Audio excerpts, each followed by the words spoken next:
Kuanzia tarehe 3 hadi tarehe 5 Juni 2026, Rais wa Jamhuri ya Muungano wa Tanzania Dr. Samia Suluhu Hassan alifanya ziara ya kihistoria nchini Urusi, ikiwa ni ziara ya kwanza ya rais wa Tanzania nchini humo baada ya zaidi ya nusu karne. Ziara hii ilifungua ukurasa mpya wa ushirikiano wa kiuchumi kati ya nchi ya Tanzania na Urusi. Lengo kuu la ziara hiyo ilikuwa ni kuimarisha diplomasia ya kiuchumi kwa kuvutia uwekezaji, kuongeza biashara na kupanua ushirikiano katika sekta muhimu kama nishati, madini, kilimo, utalii, elimu na teknolojia.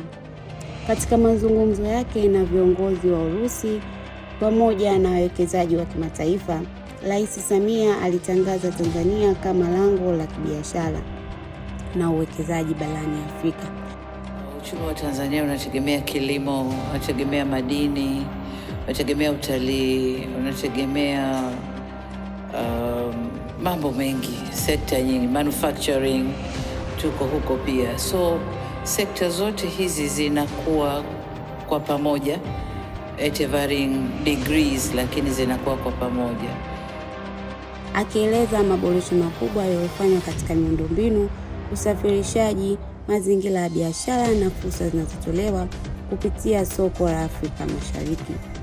Ziara hiyo pia ilitoa nafasi kwa Watanzania kutangaza miradi yenye fursa za uwekezaji, ikiwemo reli ya kisasa ya SGR, bandari ya Dar es Salaam, uzalishaji wa nishati pamoja na uchakataji wa madini na mazao ya kilimo. Hatua hizi zinatarajiwa kuongeza ajira, kukuza uzalishaji wa ndani na kuongeza mapato ya taifa. Kwa ujumla, ziara ya Rais Samia nchini Urusi haikuwa tu ya kidiplomasia, bali ilikuwa ni sehemu ya mkakati wa Tanzania wa kuimarisha uchumi, kuvutia mitaji ya kimataifa na kujenga ushirikiano wa muda mrefu unaolenga maendeleo endelevu na ustawi wa wananchi.